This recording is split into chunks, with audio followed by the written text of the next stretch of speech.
Hi, my name is ZaKaiRan and welcome to my podcast, The Four Most Important Questions in Life.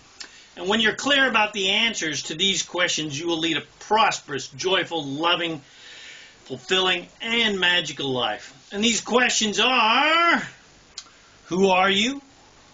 Why are you here? What is your purpose in life? And how to actually be who you truly are. First off, if you were raised by humans and not raised by wolves, they would have taught you that your purpose in life is to please others and please God, and by doing that, you'll be happy and prosperous. But you soon found out how difficult of a job it is to please everyone, and how you must sell your soul, so to speak, in order to do so, because the pursuit of making everyone else happy is often at the expense of your own dreams and desires and your own happiness. And you would have been given zero clues as to who you actually are and what your real purpose in life is, and zero training on how to actually be who you truly are. The only way to learn these things typically is to explore alternative spiritual teachings and success training that are outside of the typical religious norms. I mean, some religions can give you a few clues, but you have to sift through 10 tons of dirt before you ever find a single nugget of gold that can actually help you in your life. So, to first answer these four questions, we must first dispel the myths and bald-faced lies of what you are not, and what your purpose in life is not, and who you absolutely are not, to finally discover the truth of who and what you truly are. Actually, it's pretty easy to discover the truth, because all you pretty much have to do is do the opposite and believe the complete opposite of what all the religions taught you and what society has taught you. So, number one, who are you not? You are not a human trying to become a spiritual master, or to become enlightened and earn or learn your way into heaven, or to be a good Christian or a good religious person and earn your immortality. And you are not faulty or sinful in any way. You are not bad or wrong or about anything. And you have never, ever done anything wrong, ever, ever, ever. In fact, you can't do anything wrong, because only you decide what is right and wrong for you. There is no such thing as a judging force deciding your fate. Only you decide your fate. There is no right way. There is only the right way for you. So, who are you really? You are God, Source, Spirit, Divinity, soul, whatever you want to call it, in a human body.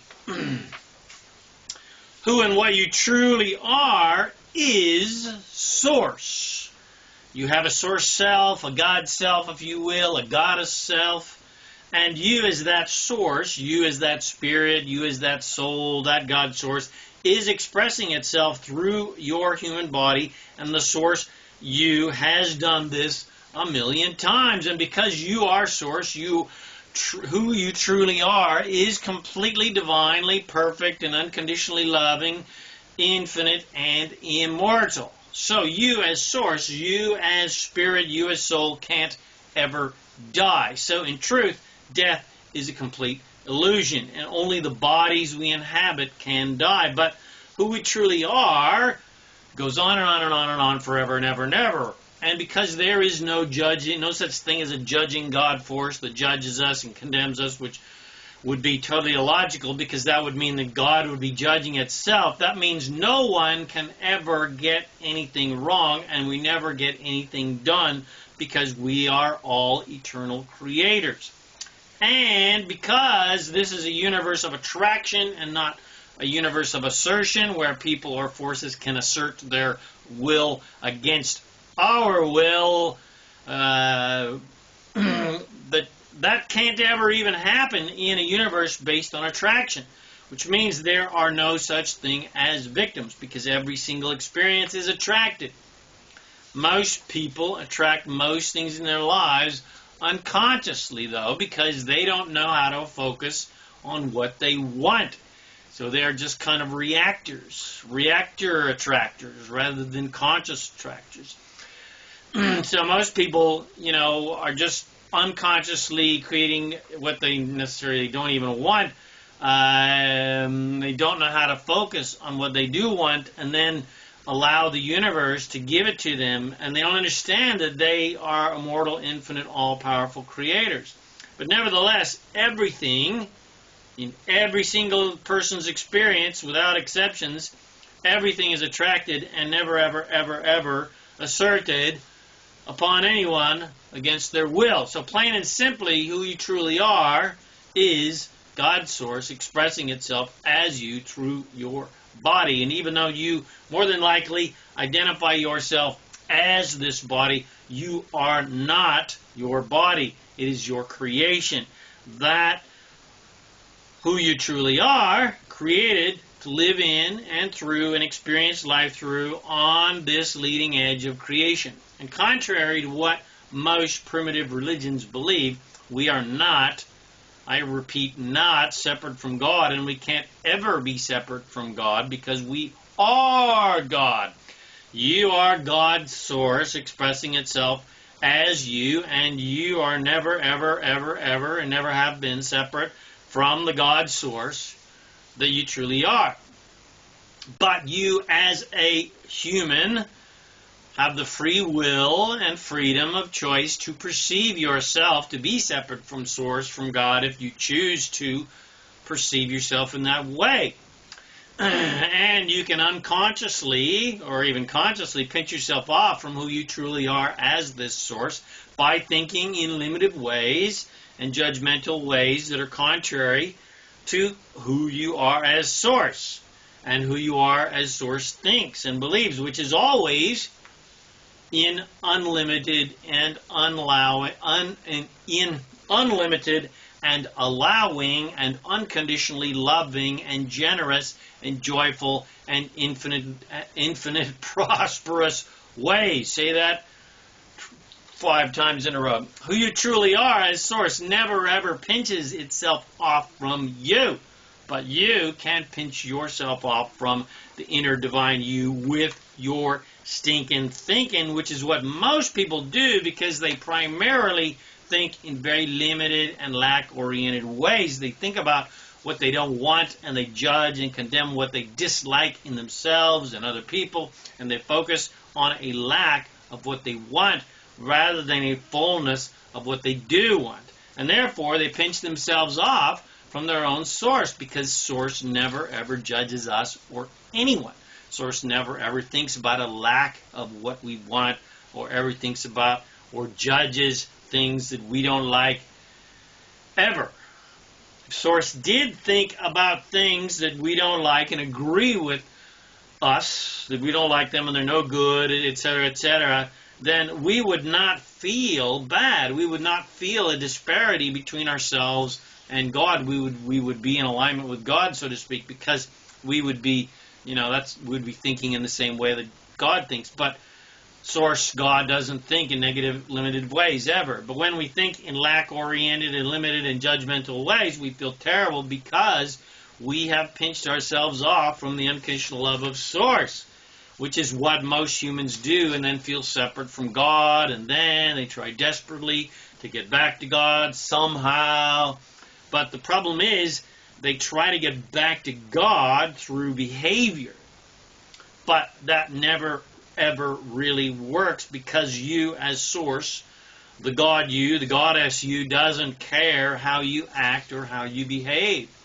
Source, God, goddess, all that is, never judges you. And when you try to follow rules set forth by humans, yes, every single rule and commandment was set forth by humans, not God. It only connects you to similarly minded humans, but it doesn't necessarily connect you to God's source.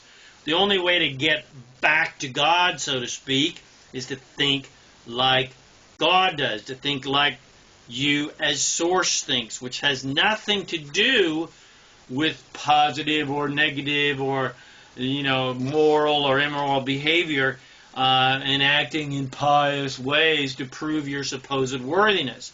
To you, as source, who you truly are, your worthiness is not ever and never has been in question, because there is nothing wrong with you. You are not faulty in any way, and you are not sinful in any way. Simply, you are God's source, perfect divinity, expressing itself in a human body, experiencing the contrast of life, and the contrast of wanted and unwanted things, and nothing more and nothing less. You are here for the joy of creation and the adventure of turning your desires into physical things.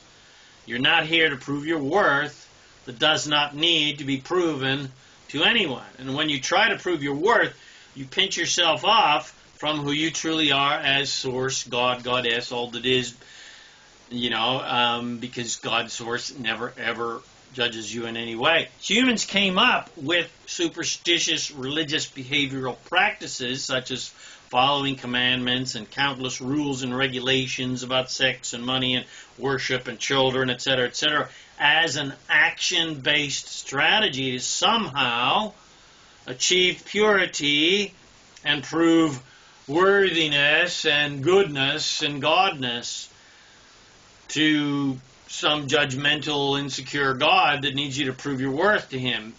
This strategy was basically a Hail Mary strategy based on the basic premise of we don't really have a clue here, and because we all feel separate from God, because we've been thinking in negative, limited ways, which separates us from God, then somehow we must prove our worthiness to this judgmental overlord, and then maybe, if we're really lucky, we'll be granted favor and eternal life.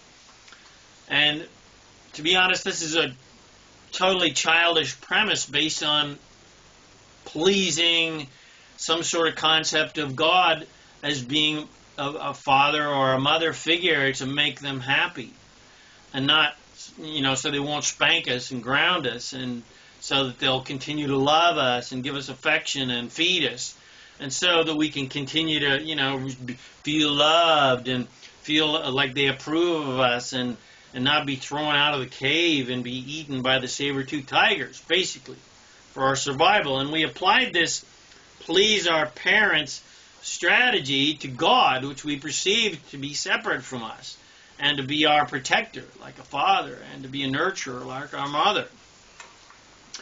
But to also be a punisher, like our parents. And this premise has created matriarchies and patriarchies and all kinds of relationship dysfunction between us humans. So this behavioral follow the rules and regulations and follow the commandments, etc., supposedly set forth by some sort of God strategy never ever worked and never ever will work, because God's source does not ever see you or anyone as in any way faulty or sinful or wrong or bad, etc., and doesn't ever see you as unworthy or not good enough, etc., and never ever sees anyone as less than total divine purity. No matter what anyone does that we could judge as wrong or bad or evil or sinful, etc., doesn't matter. Sin is 100% a human creation that humans theorized must be true because they felt separate from God because of their limited judgmental thinking. And then they recreated God in their own human image and their own faulty beliefs that they must prove their worth or believe that they must be saved by what they believe, etc. So to sum you up, to nutshell describe you, you are a fabulous, perfect, immortal, all-powerful, magical, divine spirit who's primarily non-physical, who is primarily a spirit who quite often expresses itself within and through physical bodies. You are an infinitely powerful, divine creator of worlds, and you have the complete power to create absolutely anything you desire. And you are living as a human on the leading edge of creation for the delicious, exciting joy of creating new and wonderful things for you and humanity and this planet, and ultimately for the entire universe. That's how amazing and powerful you are. So however wrong or bad or sinful they, having convinced you that you are, all of that is complete and utter bullshit, and you are the complete opposite. And you are the complete and utter divine magnificence. Everything that you can imagine that like say an angel would be like, that is how you are times 100 million trillion. Everything that you can imagine source, God, unconditional God to be, that you are all that times 100 trillion million. So we have determined who and what you are and what you are not, and we've determined why you are here and why you are not here on planet Earth in a human body. But there's certainly a lot more to be revealed about why you are here, and especially your purpose in life.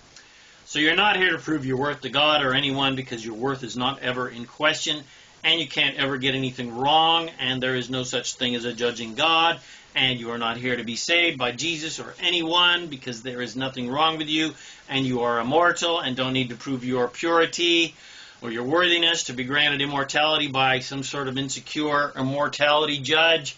And you are not here to save anyone else, because no one else needs saving, and you can't even save other people anyway, because everyone is divine and perfect, and everyone is being guided by their own source selves. And there is no such thing as victimhood. There is only attraction. There's no assertion, and everyone is empowered to create anything they like. And just like every bad experience was created by every person's thoughts, every single person has the same power to create better things. So no one needs your guidance or your money or your wisdom to get them out of their rut. They dug their own graves, so to speak, and all you can do for others is to give them a ladder to get out. But as you have seen, it's their choice to use the ladder to get out of their hole or reject it. If you give them a ladder out of pity and a belief that they are helpless and powerless, and a helpless, powerless victim, then they will reject your ladder, because no one wants to be seen as a helpless and powerless victim. And the same goes for critters. If you see animals as helpless and powerless victims to the evil humans, they will bite you, which basically means, fuck off, I am not helpless and powerless, and I don't need your fucking disempowering help. And even if I die, well, death is an illusion anyway, and no big deal. And if I want to, I can just come back and have another joyous experience in an animal body. It is also not your purpose in life to please anyone in any way. Did you hear that clearly? It is not your job or your mission or your purpose in life to do anything to make anyone happy. It's not your job to make God happy, or your religion happy, or your parents happy, or your lover happy, or your family happy, or your children happy, or your friends, or your employees, or your business partners, or your community, or your country, etc., etc., etc. It is not your purpose in life to make anyone happy other than yourself. Boom! Mic drop. So what's your purpose in life? To make yourself happy. What's your mission in life? To have fun. What's your reason for existing and being? For the joy and fun of it, because the purpose of life is joy. You are an infinite, all-powerful creator here on planet Earth for the delicious and exciting joy of creating whatever you desire to create for no other reason than it is fun to create stuff.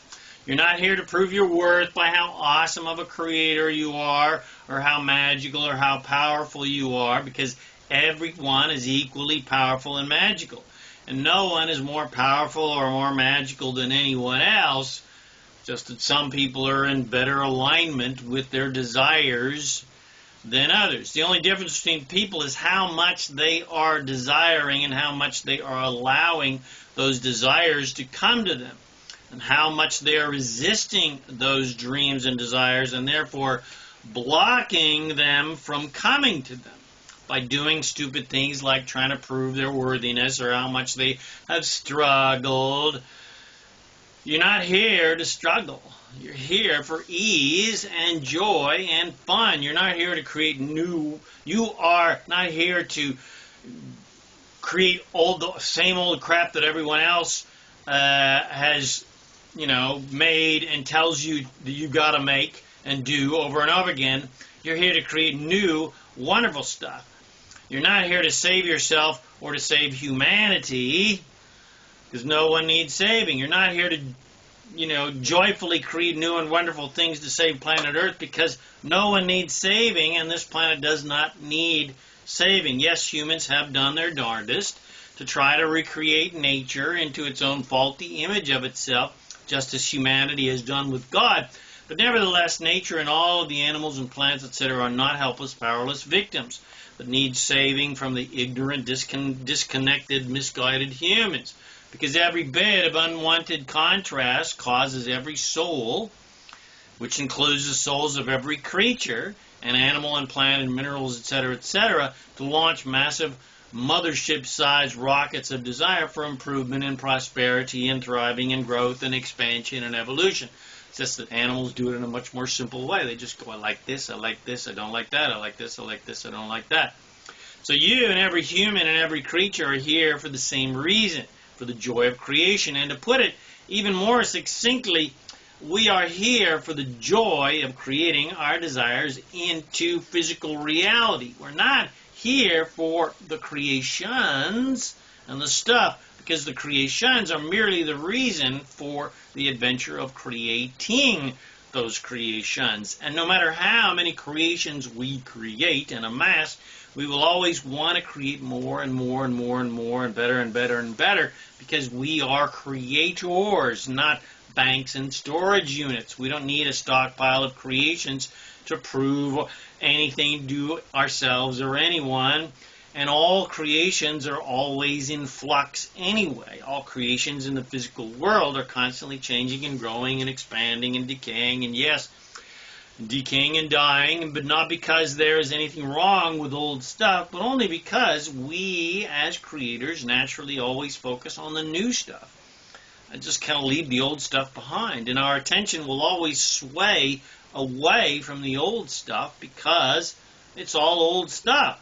Creators, amazing divine creators, that's us, are only ever interested in new stuff, because that is how we all truly are as Source creators. Source does not ever focus upon the old, decaying, dying stuff, and never ever thinks about improving old stuff. Source only ever focuses upon creating new stuff. And the new stuff that we are all creating as we experience the contrast of life and as we continuously desire improvement and better things and more things, etc. In fact, who we truly are as Source, each one of our own Source selves instantly becomes every single desire for improvement that we have about anything. Our own Source selves become that improvement that we desire vibrationally. So in vibrational reality, in spiritual non-physical reality, everything that we have ever desired and every desire we have every single day, who we truly are as Source has already become those desires. That means we have already become every one of our own desires, because there is no separation from you and your Source self. Who you truly are as Source is creating your desires as a human vibrationally. So all the dreams that you wish to come true have essentially already come true. You already have the money and the wealth and the success and the lovers and the children and the fame and the creativity and the awareness and the wisdom and the health and the youth and the vitality and the fitness and the longevity and the love and the joy and the fun and the adventure and the excitement, etc., etc., etc., that you desire. And now, here's the rub. Here's the crux of the matter. It is your purpose in life is your joy in life, to now physically be all that you are as source have already become vibrationally. So that your vibrational realities, your desires that have already been created vibrationally, become physical realities. So you can see them, hear them, and touch them and feel them.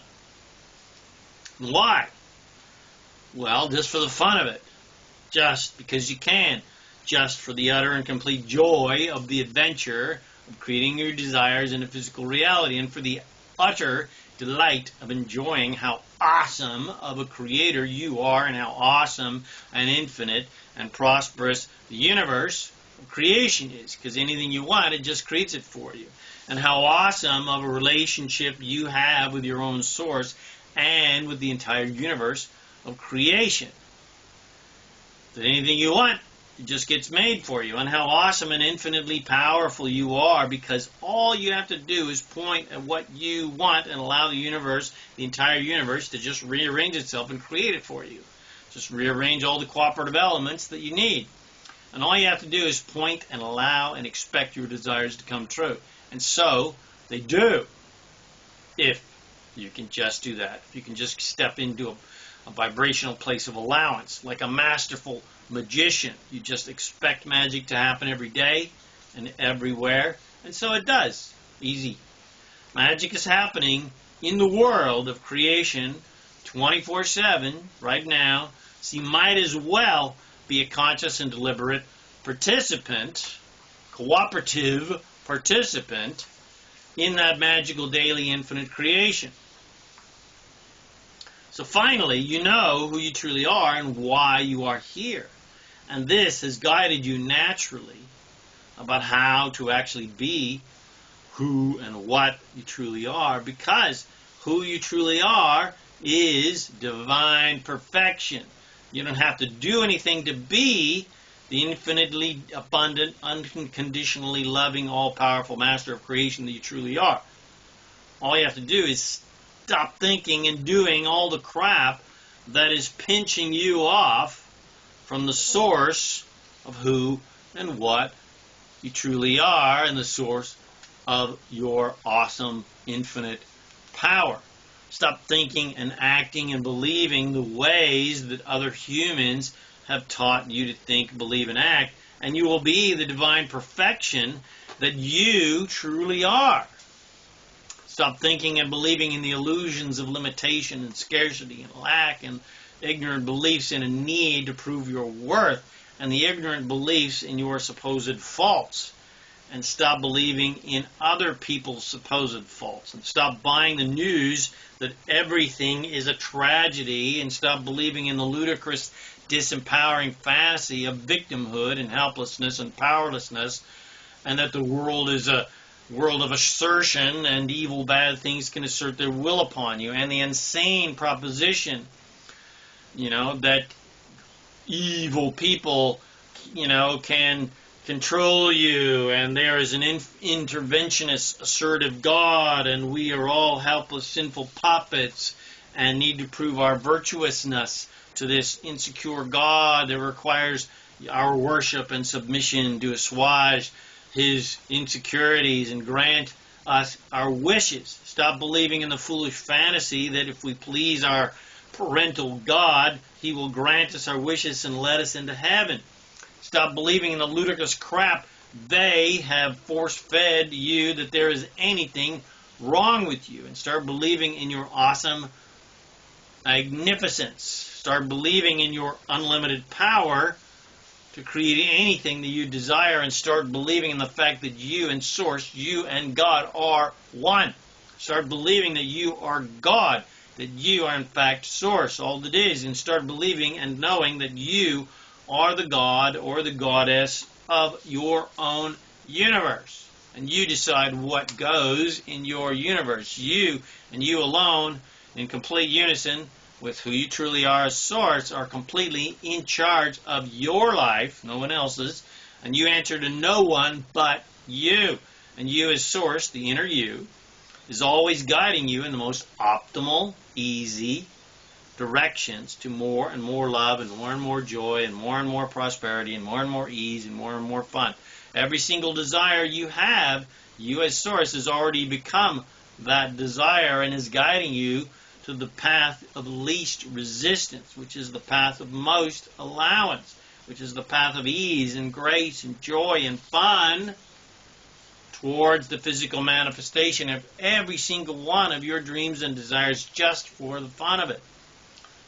So, you are the king or the queen of your own kingdom, and you have the most wonderful advisor imaginable who is always guiding you to everything you want, and especially guiding you to what you truly want, which is joy and fun and love and excitement. Your natural state of being is love. You are love.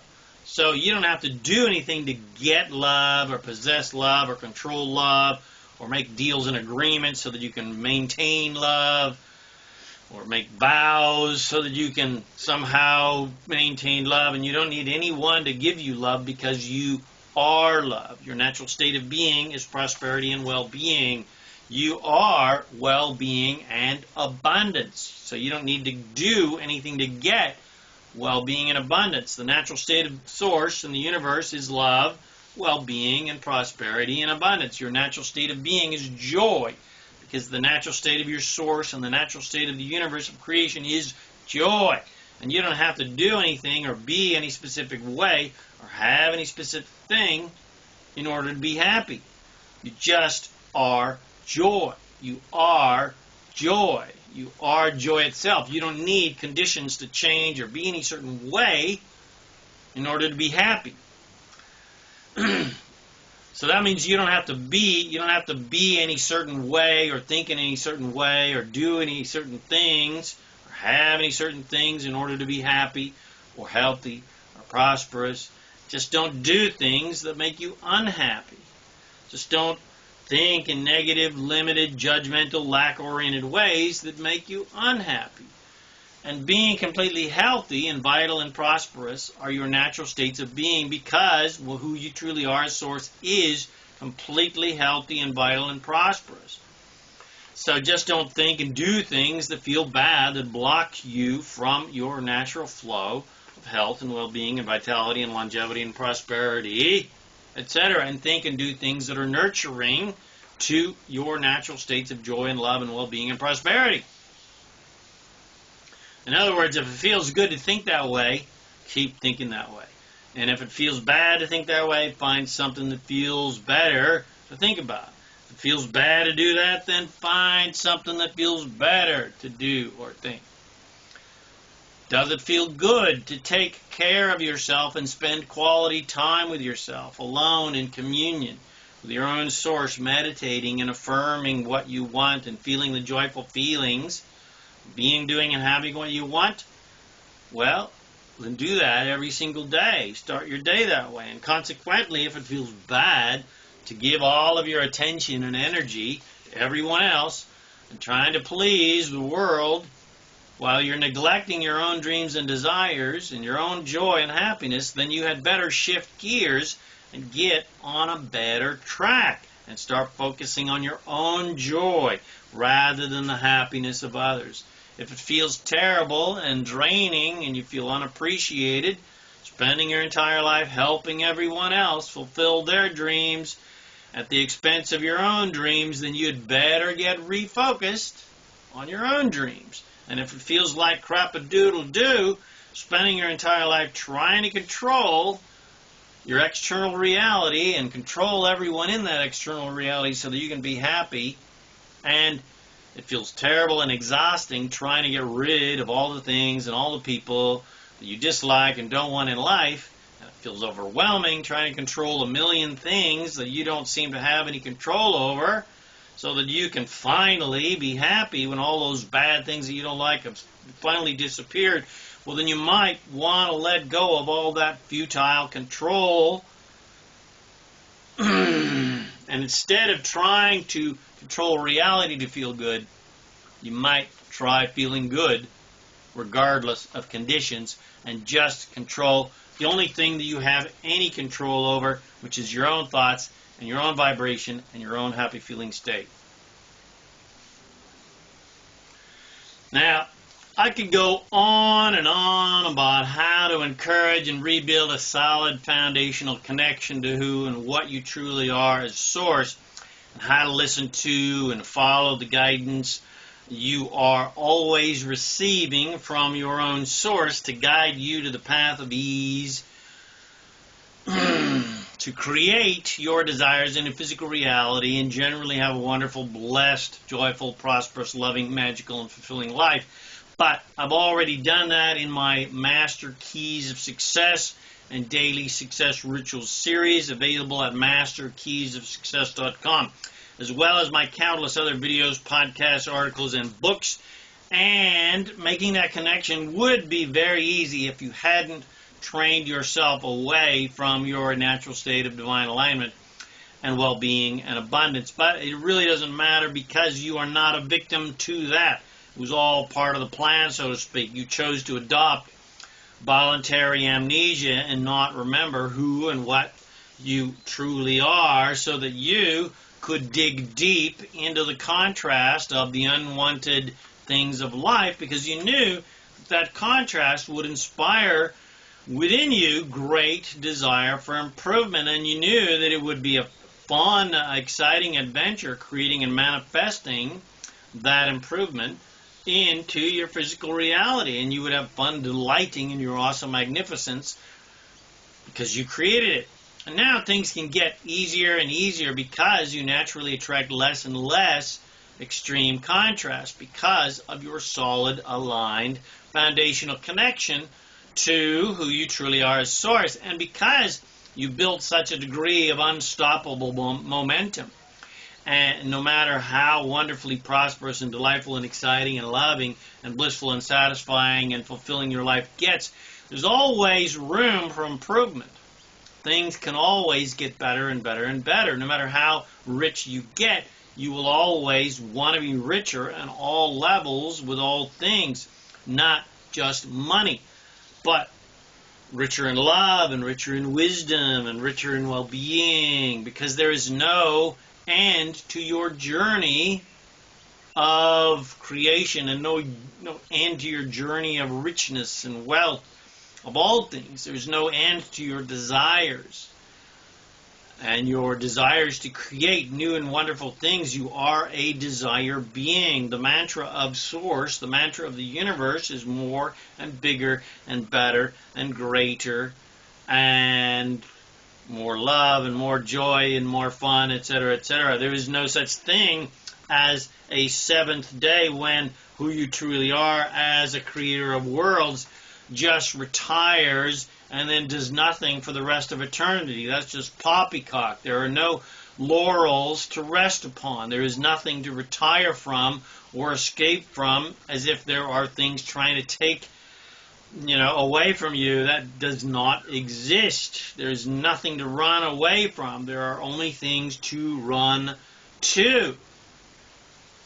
There is only more fun things to desire and more fun desires to create into physical reality, and more fun things to do, and more fun ways to be, and more fun things to have, and more desires to have, and more fun desires to create forever and ever and ever and ever. And that is the essence of eternity and our immortality. There is no final highest mountain to climb and finally be complete and be done and have achieved the ultimate greatness or enlightenment. There is no final peak, no final achievement. We never ever stop desiring and creating, because there is no limit to the universe, and there is no limit to how much we can create. There is only eternal expansion. No matter how many mountains we climb, there's always another more beautiful and higher one to climb. Or if we've climbed them all, then there's another mountain even higher and bigger and better to create. If we stopped desiring, we would cease creating and we would cease to exist. But it is impossible to stop yourself from desiring and creating. And the contrast of life ensures that. That's why asceticism, I'm not sure how you pronounce it, asceticism, where you give up physical, sensual things in life and just live in complete poverty, doesn't work. And celibacy doesn't work, or rejecting all sensuality and desire and trying to achieve a just desireless state as a strategy to achieve some sort of state of enlightenment and taking vows of poverty doesn't ever work, because whatever you deny and repress, you are still giving your attention to.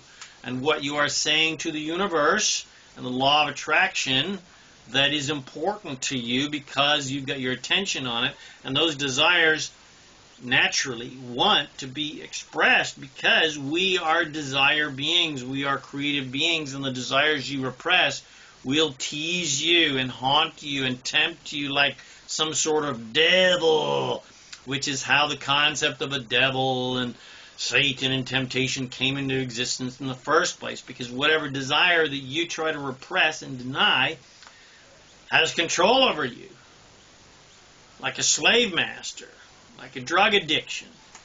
And we've seen clearly what happens in the example of the classic Catholic priests who have taken vows of celibacy. What happens when you repress and deny and demonize sex? It will come out in a demonized form. Whatever you demonize in your life, you're going to get more of it in demon form, in evil form. Whatever you reject and hate and judge, you're going to get more of that, whether it's positive, negative, whether you like it or don't. Whatever you make bad or evil or sinful, you sabotage your own connection to Source, to God, Goddess, all that is, because Source never ever judges any desire that anyone has as being wrong or bad or sinful in any way. Why would God, Source, make such things as sex, that is obviously wonderful and magical and creates the miracle of life, and then at the same time say there is something wrong with it? That is just stupid, illogical, poppycock. It's just plain and simply stupid, and God ain't stupid.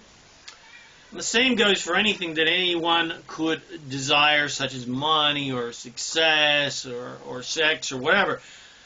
How can something that a person can use to do such good things with, such as money, be bad? Again, that is just stupid, because money is not some sort of evil thing. It just depends on what you do with it. You can do good things with it, or you can do bad things with it. It's just like a hammer.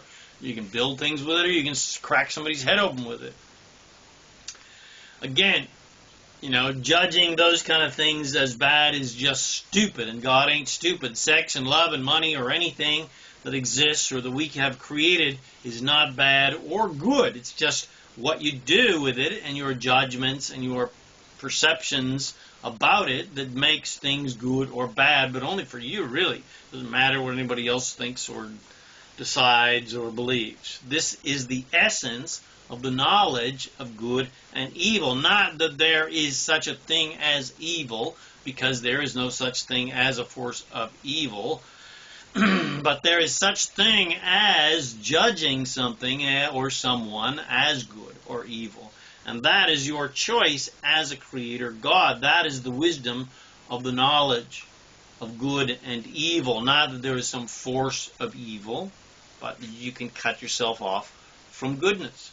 So the story of Adam being tempted to taste the fruit of good and evil by that lusty, busty, sexy Eve was merely an allegory of a choice that we all made to play the game of judgment, but also to play the game of desire, and play the game of contrast, of undesirable things, so that we could play the game of creation. Because without the contrast of unwanted things, we would have no desires for improvement. And nothing would ever improve, and nothing would expand, and everything would cease to exist. And if we had no desires for improvement and growth and expansion, then there would be no evolution, no expansion, no immortality, no infinity, and our life would, we'd have the quote-unquote apocalypse that this ignorant people are still always expecting. So really, the grand temptation is whether you will focus upon things you don't like and don't want, and therefore create more things you don't want and don't like, which we've coined as being evil. Or whether you will allow yourself to be guided by Source and follow that guidance to focus upon things that you do like and do want, which we tend to call good, and therefore create more good things in your life. I'm going to say that again so that you really get it. So really, here's the grand temptation, the supposed, devil tempting us to do evil. The grand temptation is whether you will focus upon things that you don't like and don't want, and therefore create more things that you don't like and don't want, which we have called evil, or whether you will allow yourself to be guided by Source and follow that divine guidance to focus upon things that you do like and do want, which we tend to call good, and therefore create more good things in your life. That's what temptation really is. And that is your daily choice as an infinite, immortal, all-powerful creator of worlds. Will you create more crap that you don't like and don't want because you keep focusing on crap that you don't like and want in some sort of futile attempt to get rid of things you don't like and don't want so that you can finally be left with things you do want, which doesn't work? Or will you create more wonderful things that you do like and do want by focusing on things that you do like and do want, and just forget about the things that you don't want and don't like? And will you choose ease and grace and joy and fun and prosperity, or will you keep banging the drums of lack and limitation and I don't like this and I don't want that, and victimhood and powerless and etc.? So, well, I know what my choice is. My choice is focus on what I do like and do want. So, all that stuff that the New Age community believes, and the psychological community believes that you need to somehow get rid of the past, somehow clear out the old stuff, is complete and utter bullshit, male bovine excrement to the 10th millionth degree. You do not have to get rid of anything. You do not have to get rid of things you don't like and don't want. You don't have to get rid of people you don't like and don't want. All you have to do is focus on what you do like and do want. Enjoy the delightful feelings and experiences of being and doing and having what you want now, even though you don't actually physically have it yet. That's how you create what you want. That is how you create worlds and create anything you want. All right, so I hope you enjoyed this podcast. If you got something from it, please comment, share with your friends, bless them with these amazing teachings. Subscribe to my YouTube channel so you get notifications of new videos, and come visit me at ZaKaiRan.com for tons more self-empowering videos and podcasts and articles and books and products and coaching and support and guidance to help you become a conscious, deliberate creator of reality, to create and attract the happiness, health, wealth, abundance, and freedom that you desire. My name is ZaKaiRan Shihan, and I help success-minded people create the happy, healthy, wealthy, and abundant lifestyle that you love. Thanks again for watching this video or listening to this podcast, and I wish you immense joy and abundance on your magnificent journey of divine creation. And, of course, remember to make life a holiday. Woohoo!